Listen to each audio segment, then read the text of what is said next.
All right. Good morning, everybody, and welcome into the half.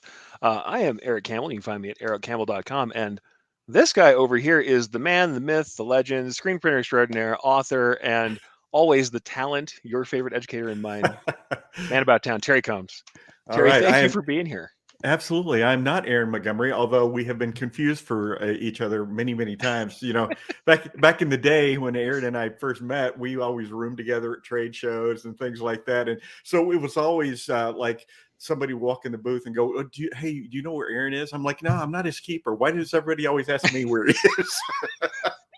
Believe it or not, they are not surgically attached to the hip. They do walk separately when they feel like it.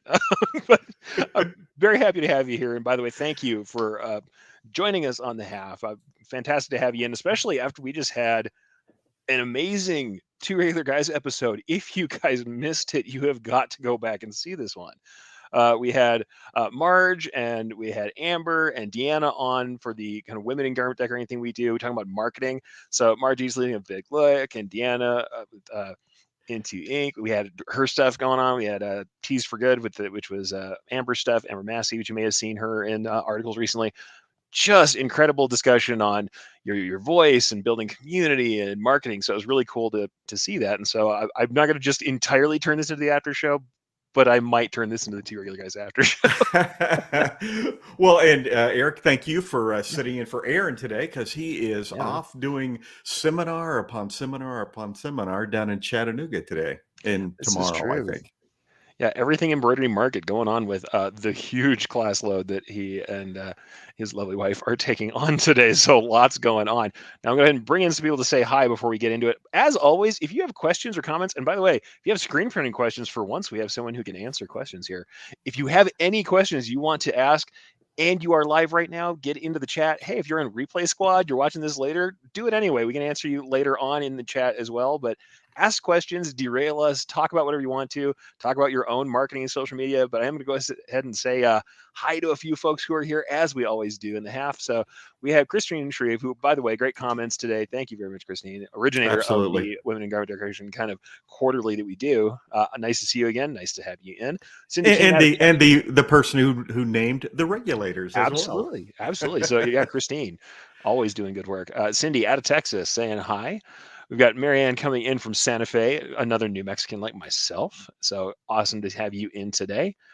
Ramona, Terry, welcome to the half. See, people are excited to see you. They said we're just here to make Terry look good. He is the talent, folks. You got to know that. Whatever. We're gonna be giving him too much trouble today.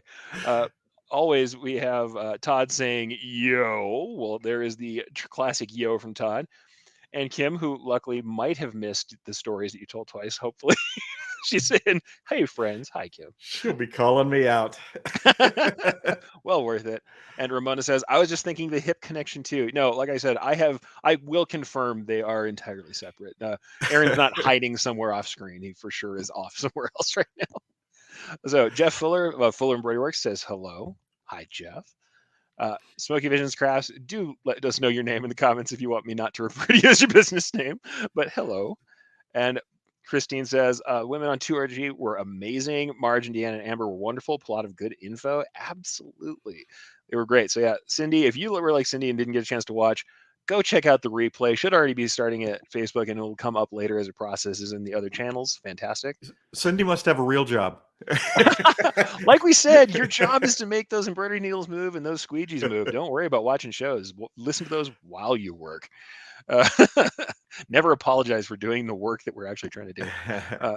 Mike from out in Canada says, "Hello, hello, Mike." I think that's a reference to the Big Bang Theory, but If it is, I wouldn't know it. You'll have to fill me in.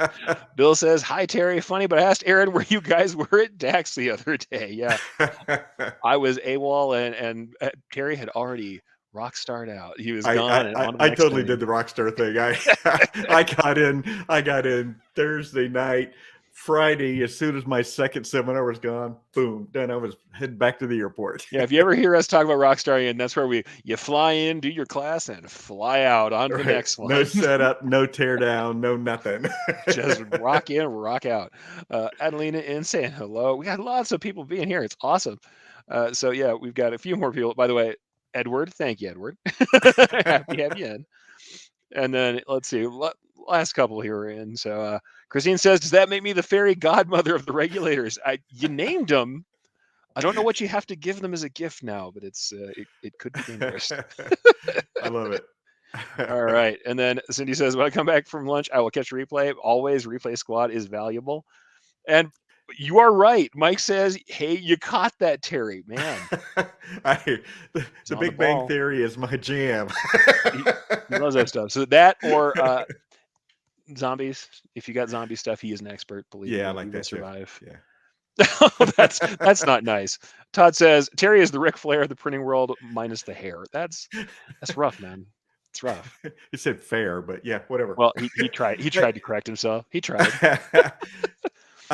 Todd, did you comment about our? Were you watching? Did you see the dad joke? I didn't. I didn't see a comment about the dad joke. Yeah, I didn't see a So follow up on that, and I mean that was a good dad joke. If you guys didn't catch it, and I'm not going to repeat it because there's only so much you can take in one day. But go it back and was. check out the It show. was not worthy of repeating. The dad jokes are usually they're limited time offer. that's that's They're why not they're all the time, dad jokes. but they're good. That was I don't know. Okay, I'm gonna fess up. I like that dad joke. Oh, nice. I like Okay. that dad joke. That's one of the ones I have liked. I like wordplay ones. I enjoy that. Also, when I get to put up a banner where I explain the dad joke and ruin it, always fantastic. If I get to ruin the dad joke by explaining it via text, Yeah, chef's it's not a kiss. joke if you have to Yes. explain it afterwards. No, and I love when I do because it's just like a little extra just hint of how bad dad jokes are. Christine agrees, Uh, pretty heinous. All right, well with that, the stuff we talked about today on Two Real Guys, I thought we would talk about it a little bit ourselves because we may or may not have been in the business of promoting ourselves and selling things for some time now. So Terry, what did you take out of all that? We were talking about marketing and voices and kind of finding your voice and sharing. What was the big thing you kind of took out of it? Or what kind of struck a I chord with you? Yeah, I thought that some of the comments about well, I feel like an imposter when I'm out there, Mm, and I mm, think that everybody who does things like podcasts or everybody who speaks at trade shows, part of you inside is like, am I really an expert at this? I don't know if I am. but I think a lot of folks have a lot more expertise in what they do yeah, and what they yeah, share than they realize inside. So it it was interesting that they were all kind of making those types of comments, but yeah. also all three influencers out there in the industry. So Yeah. Oh, and this is here, like Terry said, here we have people who are in the pages of Screen Printing Magazine, who have won awards, who are being featured on the apparel list, places where we go for news. And I know when I was first starting digitizing, I was in a room by myself for months and months, not knowing anyone from the industry, never having seen an industry magazine. And when I first read industry magazines, I thought of each of those people as like they were just the gods of the world of embroidery. And when I first met them, and then I eventually became friends with them, it was so weird because like their names meant something to me that they were people. They were normal people working in shops, and I had completely inflated what my concept of these people were. And I yeah, think yeah, that's the thing. All of us are just random people who have done a thing that you're doing. yeah, It isn't like that. Now, don't get me wrong. We like to joke around in the in the speakers lounges and stuff. We make jokes about it, but at the same time, like all of us come to this with our own baggage and nervousness and preparation we got to yeah. do and everything else. In Well, fact, I when I yeah first met Scott Fresner, yeah and he's getting a little bit further away from the industry now. But when I started, Scott Fresner was like the guru of screen printing. He wrote the book yeah How to Print yeah T-shirts for Fun and Profit, and yeah about 10 years into the industry, uh, when Scott uh, recognized me at a trade show, yeah. I thought I was in t-shirt heaven all of a sudden. It's like Scott Fresner knows who I am. How is that? Oh, totally. And I mean, honestly, it's the same thing. When I started, I was a podcast listener before I was on, the Two Other Guys as a guest, and then became the producer. I was a listener. I was you guys. So Yeah. the story can end in a very different way than it starts. And honestly, a lot of it's about like the stuff that the ladies talked about today. It was authenticity and sharing where you are and understanding that your real voice is what people want to hear and building community and helping people all of that is the real. That is what really gets you where you are. And Yeah. I think we got a couple of good comments here that are worthwhile to say. And I like this from Ramona. She says, maybe not an expert, but knowledgeable and another knowledge gatherer to share. Can that be good enough? Yeah. The early days of Exactly. social media were curation. Everything was curation. People weren't making content for social media at the time, and curation was a huge component of it. I still think that's great. Plus your commentary from where you are in your current path in your industry on the thing that they talk about. If you add something, that's value. Well, I love knowledge gatherer Yeah, because yeah, I will in the past when I would give my list of potential seminars I'm going to do, I would say, okay, what do I know most about? Now I'm like, what I'd not really like to be better, more knowledgeable about is this. So I'm going to suggest it as a yeah, seminar, yeah, and then I'm going to research it and gather knowledge about it and then share it with people. And I'm doing it as much for me as I am for the audience. So and we were talking about Fort Worth. yeah, uh, Impressions Expo has asked me to do 2 seminars that I've never done before. They're not having me do the ones that I did at previous shows. So and one of those is a subject like that. So I'm going to oh, be yeah. gathering info between now and September and presenting it. So Well, and what I'd like to say, and I mean, by the way, Terry is an excellent presenter, as you guys know. You've seen him on Terry the Guys, and that's part of it. But I think part of what happens in here also as an author, Terry's an excellent author. I think that part of what makes Terry's value there, even let's say he doesn't have experience in everything he's done, his experience that he does have, plus his ability to condense information and explain it well, that's a valued skill all to itself. Um, Journalists don't know everything that they're reporting on. They right. didn't live everybody's life. They learned how to interview people and report on it. And if you're someone who's partially in the industry but good at explaining stuff, that's enough. Like that's a lot. You already have an inside track, and if you're good at explaining things or teaching, then more power to you. That's a skill. Well, and And I think part that's of my really cool. background too is not only having a Yeah, degree in journalism, but yeah. running large production floors where I Yes. would be training people and how to do this and how to do that and how to Yeah. improve our shops, and a lot of that rolled forward For into sure. seminars and things like that as well. Oh, So for sure. and Yeah. and Eric, obviously you're Yeah. a well recognized expert presenter in the industry as well. All those 3.5 hour seminars, I don't know, man, those are hard. I've only done that Those are once, hard. and that is a lot of information to put together and make it fit. This could So go 2 hours, this could go 5 hours. I'm not It's a little easier in those it's hour hard. seminars. I'm going to say this year I've been plus or minus 20 minutes a little bit. I've been adding a little too much value at the end of my seminars this last year. But at the same time, yeah, I think that they are hard. And I think that's something I'm trying to I'm trying not to just deflect the compliment, because that's my initial reaction to be like, no, I suck at everything, and I don't know why they have me there. But I will say this from the people who have talked to me about my seminars, they do the package of what I put together is unique to them. That's what I've heard is like the handout and the slide deck and the ton of information. What I do here is that it's a lot to go over, but that I give them ample opportunity through the handouts to look it over again, which is good. The ebooks that I produce, as Aaron always tells me, and that's worthwhile. Like I said, but that's the thing. I think everybody has a chance to doing something like that. If you're an excellent visual, learner and explainer, and you're great at making graphics, and you put up big graphics that explain topics quickly in one slide, that's a skill. And it's also one that I don't necessarily have all the time. I tend to use too many words. Well, But I that's don't think a that's all lot of people skills. know this, Eric, that the ebook was in fact named after you. I feel like it should be in the industry at this point, since I've apparently all my handouts that were supposed to be, I guess everybody else is doing 5-page handouts and mine are 40.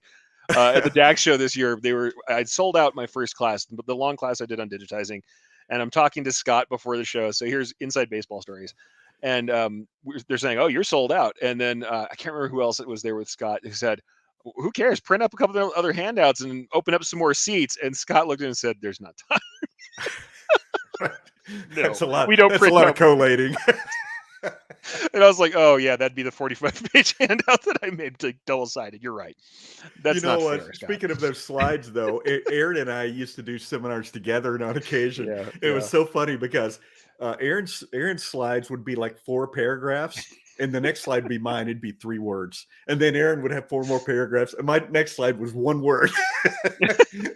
I use the slides just to keep me on track, you know. I have finally gotten to the point, and I have to thank you, and actually I have to thank like Marshall is another person who helped me with this too a little bit because I worked with them with Shirt Lab, and he kind of brought his slide format into it, and his format, his visual format, he comes from a design world. You know, his Yes. degree is in design. So when he put out the Shirt Lab stuff, when you do a Shirt Lab thing, he gives you a format. He's like, nah, these are what the slides look like. Put your words in them, but this is what the slides look like. I designed this stuff already. I mean, to make it easier for you, but Yeah. also to have consistent design because it's important to Marshall.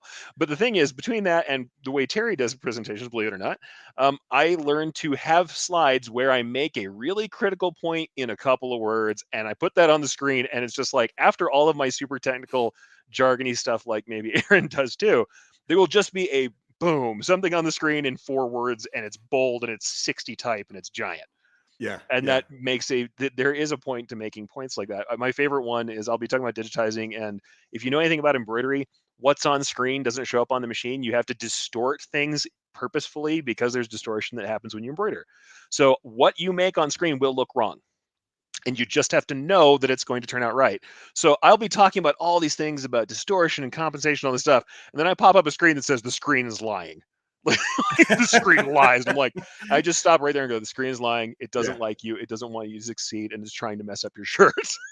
I'm And everybody saying just words. stops. I'm Yeah, saying words. There's the words. takeaway. Boom. Words, The takeaway. screen's lying. Yeah, I was just like, so thank you for reminding me to be a little more consistent and curt when we put up slides. But we have a couple of great comments in here I'm going to bring up. Um, Christine, which by the way, she's done lots of presenting and now show running as well. So people are out and seeing Christine. The weirdest and hardest thing for me to adjust to is that people are excited to meet me. I mean, they've seen me and read my articles. They're legitimately excited to see me in person. I don't get that because I'm just me. Yeah, same. I get it.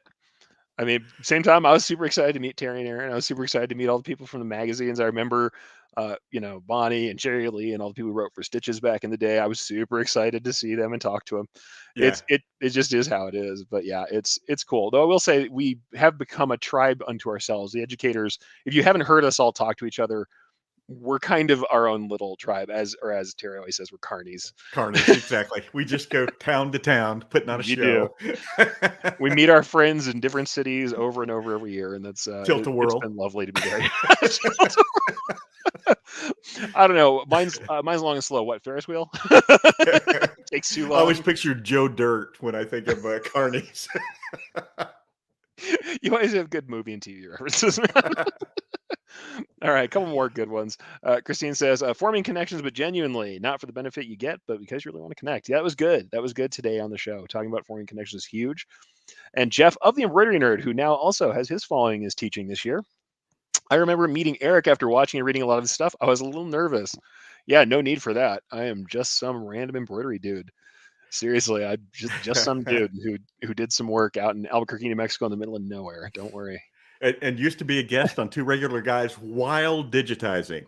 Yeah, I try not to digitize while I'm producing. I cannot swear on my life if there was a gun to my head that I haven't, because I totally have. But yeah, no, We would for always, sure. every time you were a guest, we would always say somewhere in the middle of the show, "Are you digitizing right now?" Yes, I am. Yeah, it's true. It's true. But yeah, we have a couple of other great ones. Like we said, we talk a lot to our people here, so we'll bring some more comments up. Love this stuff though. Yeah. Christine, once again, I do the same thing with articles, Terry. What do I want to know about? What do I want to investigate? I suggest that topic and write about that. I learn so much that way. Exactly. Teaching.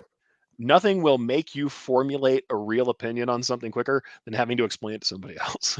Right. And also, Yeah. you may be knowledgeable at it, but by doing an article or doing a seminar, it makes you put it in order. It makes you Yes. lay it all out, and it makes more sense to, for instance, to your employees, things like that. If you're if you've put it all together like that.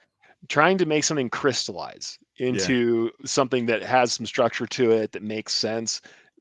Try to write about it, try and teach it. You'll get there quicker. I mean, it's not always perfect the first time. No lie.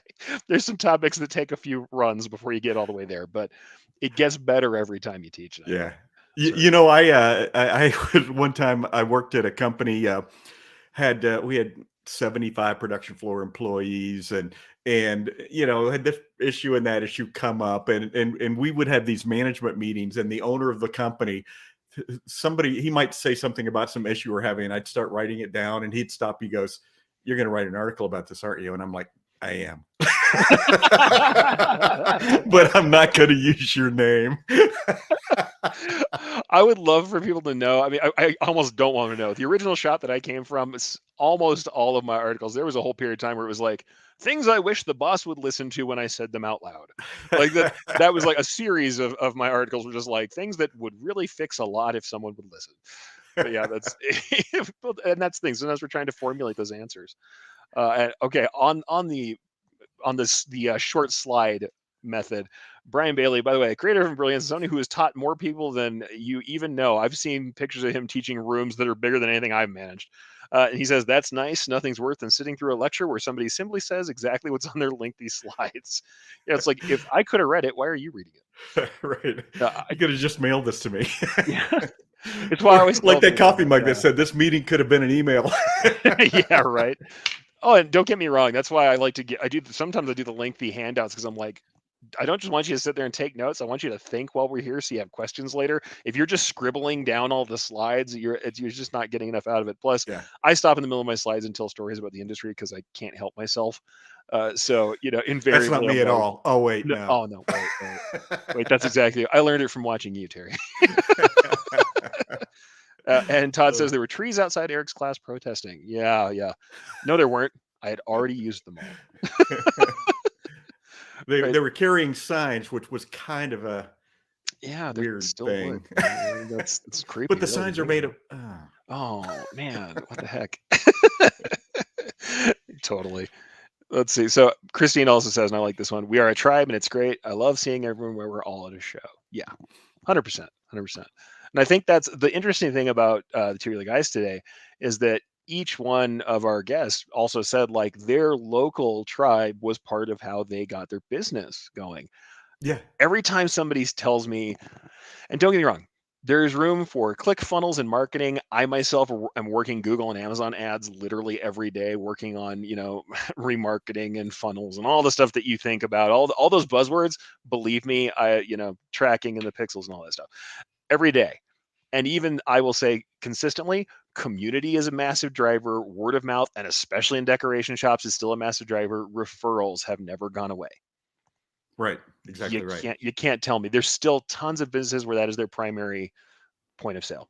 Well, I know a decorator here in Phoenix that 5 years ago he was working out of his kitchen. Now he's doing $5 million in sales, and he said, "I've never spent a dime on marketing. It's just all referral, and then another referral, and more referrals." And so now, hey, I'm not going to say that you're going to build your business to $5 million without without going out there and working at it, but his story was interesting for sure. Well, and we'll say this. As part of a healthy marketing mixture, building community ties, working with people, helping people out, staying present in your local area, absolutely still useful. And anytime we talk about even, hey, what we do it in Brilliance, why do we have the community we have? That's the thing. The rich community online of people who help each other and also do promotions for us. Not to make too fine a point of it. The community is part of the selling of that thing. And I think that's a lot of places. People want to belong to communities that they fit with. So it's worthwhile to make that happen. I think it's important too to remember, don't join the group, don't join the Rotary Club just to sell T-shirts. No. Join to participate, and that comes along, because if you're in the T-shirt business and you tell anybody that you're in that business, they're probably in the market for what you're selling anyway. Totally. So, totally. But I think people want to buy from people that they can relate with. Yes, that people they have connection with, and that's the beauty of social media today. That that you can get out there and build those relationships, and the business comes. Oh, and it doesn't necessarily have to be all business. I mean, we make jokes. Aaron is constantly giving Terry the business about like sharing his cocktail from from traveling or by the side of the pool stuff, but he knows it, mentions it, and other people know it, and that's enough to be part of marketing. Ask Jay and his tacos. Do you think Exactly that right. all Jay Bassell thinks about all day is tacos? I mean, I know it's a fun character. That's not all Jay thinks about all day. We those It, of us who know Jay also remember before he was the taco guy. that's true. But he does He send me does an love tacos. inordinate number of messages that have the word taco in the message. So Oh no, I think he has become to embody the Taco King as this has gone on. I mean, we could certainly write about how he's being possessed by some taco spirit, but at the same time, like, but that's also not what he primarily does. But people know it and they gravitate toward it, and it gives him a chance to say other thing he wants to do. yeah, It exactly. still gives him a platform, and it wasn't something that he was talking about marketing necessarily. It's smart on his part though, because Oh heck yeah, he has built a personality around something very delicious. oh yeah. The associations are perfect, and as a New Mexican, I can't argue with that. Another Well, I great live in Phoenix, well, so yeah. we have a I, couple of spots where you can get a taco. you might be able to get an okay taco in Phoenix. I don't know. I don't Oh, know. I see. But Are we shots going there? fired. Shots fired. That's Right. like when I lived in Kansas City and somebody in St. Louis talks about their barbecue. Seriously? And you're like, if you have to, if you're starving, that's what we do. That's like Colorado chili. Bring up Colorado chili around here and see how you do. You're like, oh, Pueblo chili? Okay, no, that's fine. Uh, We don't need See, that here. I like Cincinnati style chili, so a little skyline. Oh, You think that's great? Oh, that's funny because it hurts. either people love it or they're like, Well, this tastes weird. actually, what I'm going to say is this: I have got the problem of being a child of mixed heritages from different parts of the country. My mom is from Wisconsin, and my dad is from New Mexico. If you think I have not eaten chili with noodles in it and proper chili con carne within the same month, you are wrong, and it is a difficult thing to deal with. Yeah, so yeah, trust me, I have problems with my fessing up to this, but yes, I chili with beans and noodles in it has happened in my life. But it I've only seen that. I've never participated. I don't think. it's hard. It's hard. You're like, "No, it's good, but it's not right, but it's no, it tastes okay, but don't let me see me do this, but I'm adding chili to it." And I mean proper chili, like red and green. Let's not go too far. But Proper chili. proper chili. Chili. Christmas, by the way. If you're from Albuquerque, you know. Christmas means you have red and green chili on your stuff when you order it on the menu. You're coming Oh, through and they say, "Do you like red or green?" I'm a Christmas tribe person. I eat red and green every time, so I want to know what the chilies are like on the menu today. Thank you. that's quite odd. Christmas.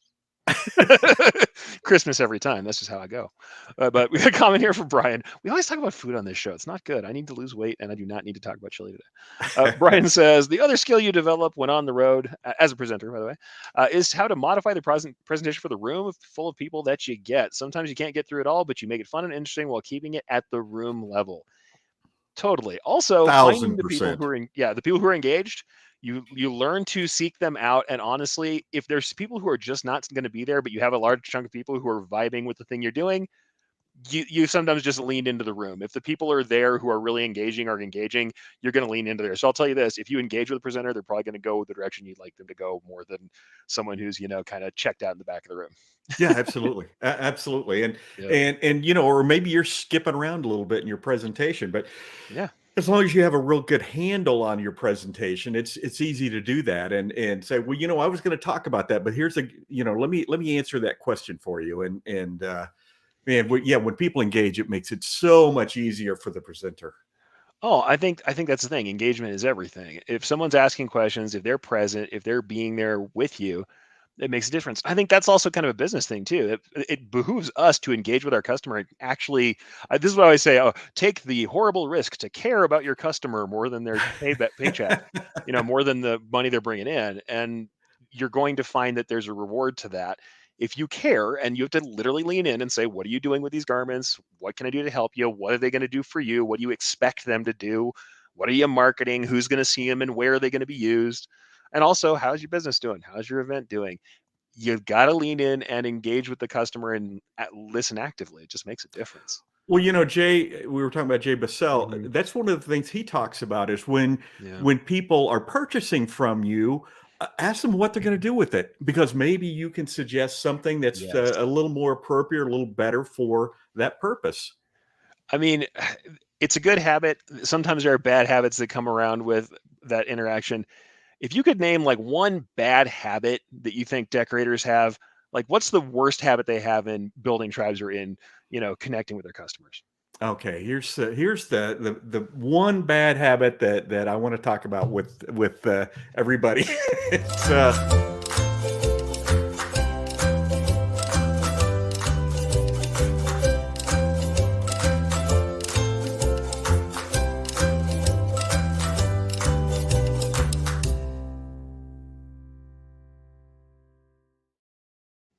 And you thought we were going to call you out. I didn't know if I handled that well or not because I was just waiting for the button to go. Thanks for being on, Terry, and thanks everybody for listening. Check you next week.